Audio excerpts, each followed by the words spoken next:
Salut à tous. Pour cette histoire, nous resterons cette fois-ci en France, et dans les années 50. Figurez-vous qu'une famille a emménagé dans un prieuré où elle sera contrainte de vivre plusieurs années au contact de fantômes quasiment palpables. Allez, allons dans l'Allier, à Souvigny plus précisément, pour en savoir plus.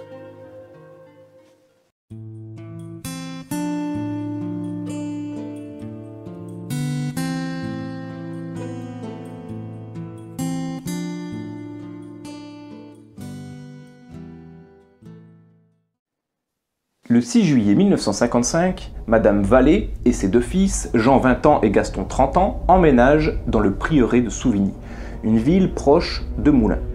4 jours plus tard, en pleine nuit, la mère est au lit quand elle est soudainement réveillée. Sans trop savoir pourquoi, elle se relève et regarde vers la porte de sa chambre. Soudainement, une forme verticale, faite d'un brouillard opaque luminescent, apparaît et approche vers elle. Elle la voit de mieux en mieux et constate qu'il s'agit de quelqu'un, enfin, ça a une forme humaine du moins. C'est même vêtu d'une longue robe et d'un capuchon qu'elle distingue de mieux en mieux.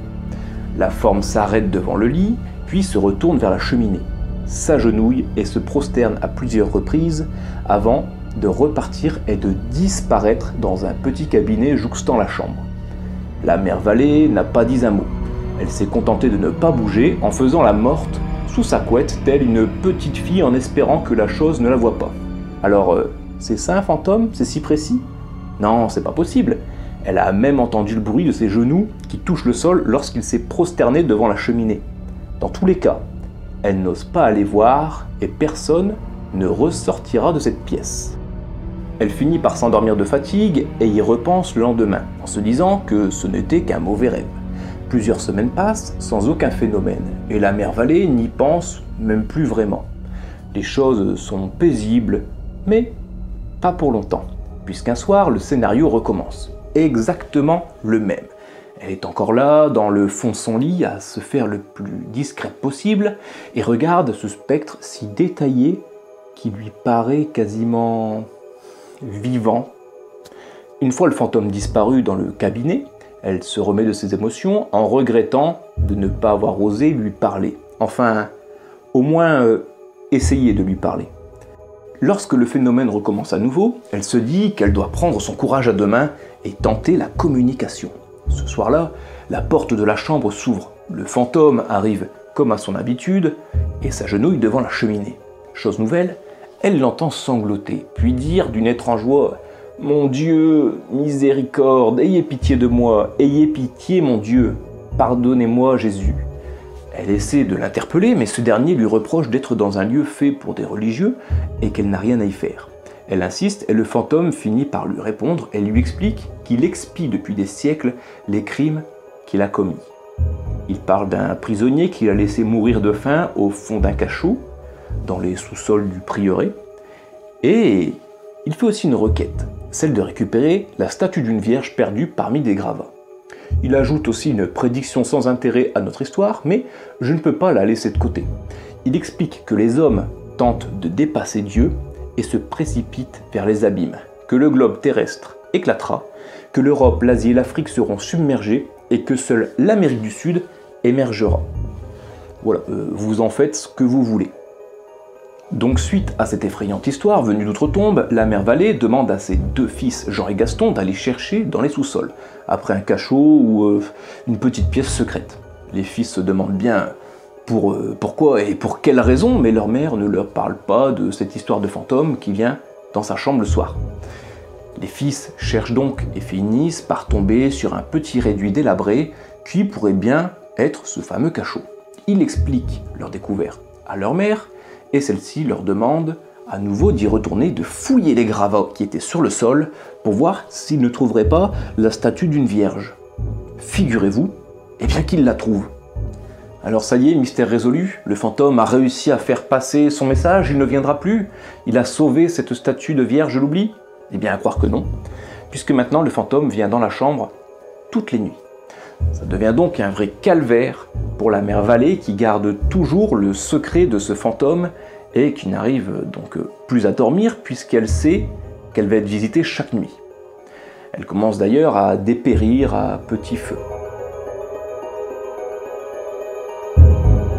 Une nuit, des bruits sourds se font entendre dans toute la maison. Les deux filles en sont témoins et cherchent d'où cela peut bien provenir. Après quelques recherches, ils en sont sûrs et certains. Cela ne peut provenir que du premier étage, mais impossible de dire exactement où.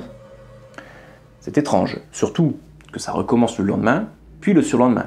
En fait, ça n'en finit plus. Et c'est même le jour que les bruits se font entendre. Dans tous les cas, ça délie les langues, puisque Jean fait le lien avec le sentiment d'être parfois suivi en rentrant du village et de voir une ombre noire flotter autour de lui.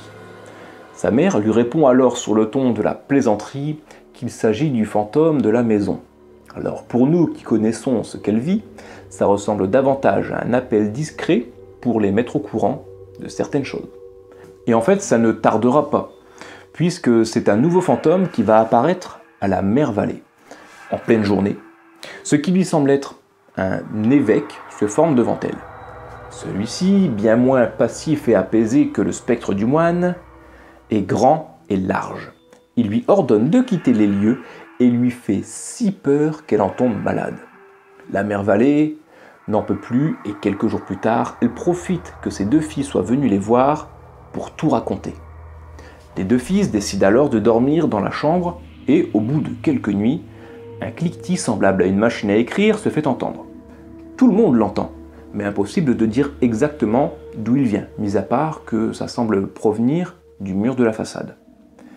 Il commence à penser qu'il faut prévenir peut-être la police, mais avant ça, il préfère en parler bien sûr à la voisine qui est juste à côté.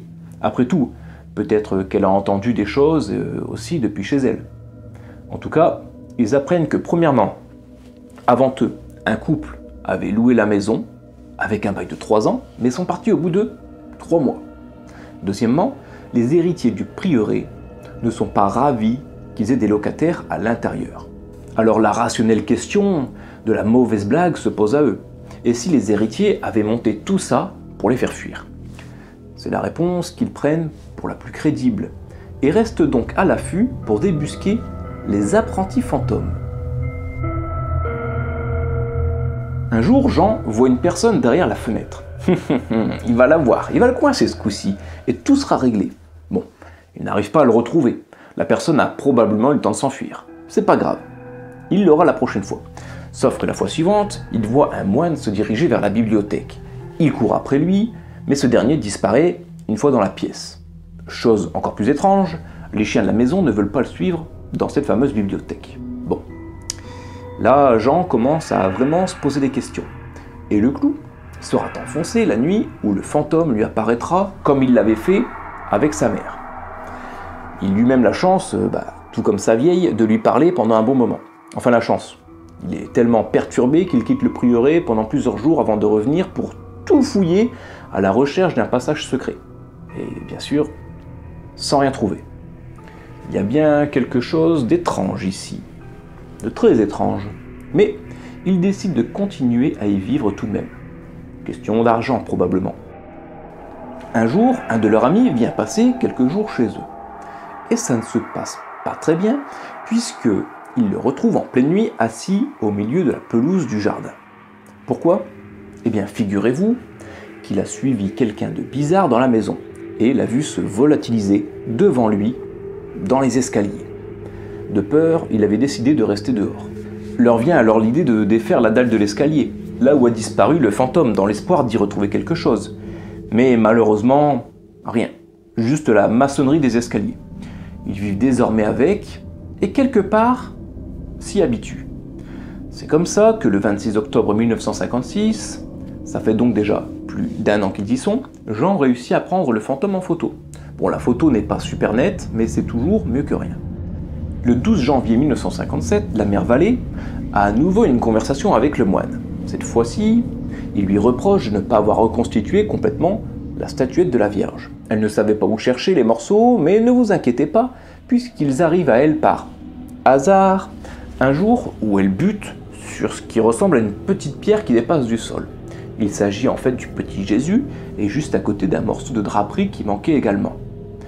Le 26 octobre 1959, une nouvelle photo fut prise, puisque le professeur et écrivain Robert Tocqué, qui s'intéresse aux phénomènes paranormaux, les a contactés pour leur demander de photographier à nouveau ce spectre.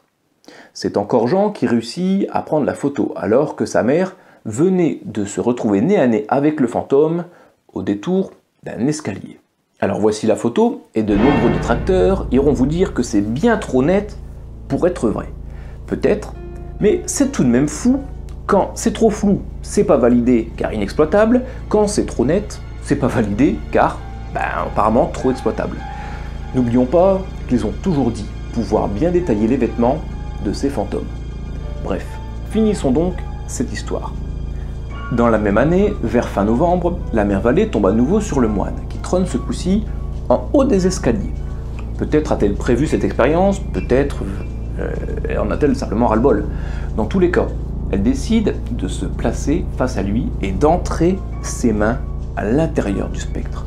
Elle ressent aussitôt un violent choc au même endroit sur son corps, suivi d'un froid extrêmement glacial, qui la fait suffoquer alors qu'elle le voit disparaître devant elle.